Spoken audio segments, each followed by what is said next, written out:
For Dark Matter News, I'm Leo Ashcraft. A city with no people sounds like a post-apocalyptic nightmare, but this is M-City, a fake metropolis sprawling across 32 acres of land situated at the University of Michigan in Ann Arbor. The test environment officially opened this month and was formed as a controlled setting to test out driverless cars, complete with connected roads, traffic lights, and pedestrianized areas. It makes sense to test out the driverless cars in real yet human-free scenarios before the modern technology is applied in real life. There are bridges, tunnels, unpaved streets, roundabouts, faded markings on roads, and even graffiti on street signs. The realism is to ensure that even something seemingly minor, such as graffiti obscuring a sign, doesn't impact how automated vehicles handle road situations. Working with the Michigan Department of Transportation, the university hopes that there will be 20,000 connected, driverless cars on the street of Michigan by 2021.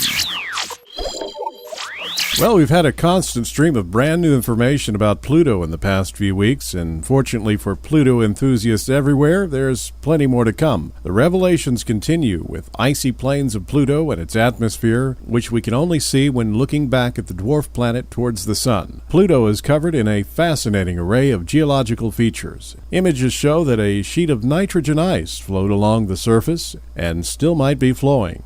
Even though the ice is made of nitrogen, not water, it bears similarities to glacier movements on Earth. At Pluto's temperatures of negative 390 degrees Fahrenheit, these ices can flow like a glacier. In the southernmost region of the heart, adjacent to the dark equatorial region, it appears that the ancient, heavy cratered terrain has been invaded by much newer ice deposits. You might have thought the fun was all over once New Horizons passed behind Pluto, but there's still a host of exciting discoveries to ponder. From the backside, Pluto is completely dark, nearly indistinguishable from the blackness of space. But the sun impressively illuminates a gorgeous haze around the planet.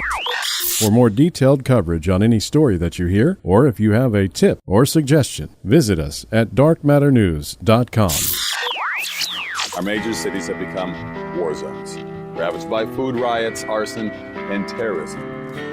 Our rates of unemployment and homelessness have never been worse in the Second Great Depression. You just heard a clip from the action suspense movie thriller Alongside Night. The movie stars Kevin Sorbo, TV's Hercules, and star of the hit movie God's Not Dead. Freedom's not dead either. In a collapsing near-future America, brilliant high school senior Elliot Vreeland searches for his famous missing father and family, putting him between an out-of-control federal government and a revolutionary anarchist underground. Dr. Ron Paul recommends this movie, saying, "I believe Alongside Night will advance the cause of liberty." Be among the first to order the Alongside Night Deluxe 3-disc Blu-ray DVD combo pack, stuffed with hours of extra features. To order this eye-opening movie thriller for only $16.95, including shipping and handling, call 800-527-2375 or online at buymovie.today. Once again, 800-527-2375 or online at buymovie.today.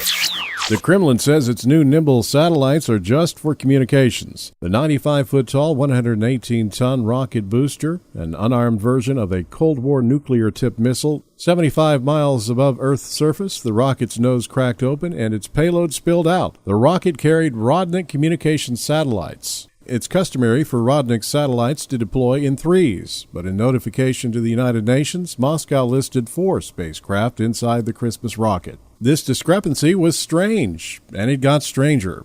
Rodnik satellites, like most orbital spacecraft, don't have engines and can't move under their own power. So it came as quite a shock to some observers on the ground when the rocket's 4th satellite, designated Cosmos 2491, moved, propelling itself into a slightly different orbit. Whatever Cosmos 2491 was, it wasn't some innocuous communications satellite. And over the next year and a half, Russia launched 2 more of the mysterious maneuvering spacecraft, each time sneaking into orbit as part of a routine ComSat launch. Moving across orbital planes, the spacecraft, which are apparently the size of a small refrigerator, are able to get really close to other satellites. As close as, say, a few dozen feet. And if they can get that close, the little robots could spy on, hijack, or even destroy other satellites. Cosmos 2491 and the other satellites might be space weapons, the likes of which few other nations possess.